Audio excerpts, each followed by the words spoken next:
ঘন্টার ব্যবধানে আলহামদুলিল্লাহ টেকনাফ থেকে তেতুলিয়া শুধু শেখ মুজিবুর রহমান সাহেবের না, যত সাহেবের মূর্তি ছিল বাংলার তৌহিদি জনতা সমস্ত মূর্তি তৌহিদি চেতনায় উজ্জীবিত হয়ে বুড়িগঙ্গার পানিতে ভাসিয়ে দিয়েছে। দেশপ্রেমিক সেনা সদস্যরা পর্যন্ত তাদের সেই সংরক্ষিত জায়গাতেও কোনো মূর্তি রাখে নাই।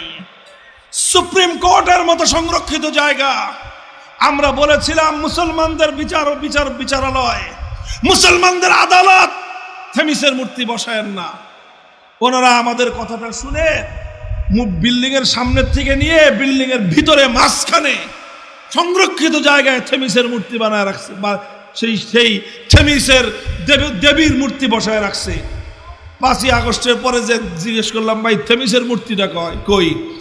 হুজুর মূর্তি তো নাই, ওই যে মূর্তির পিছনে যে বেদি ছিল ওই বেদিরও কোনো খবর নাই। আমাদের তো কাউকে কিছু বলতে হয় নাই, মানুষের মনে মনে এই আওয়াজ কে তুলে দিয়েছেন?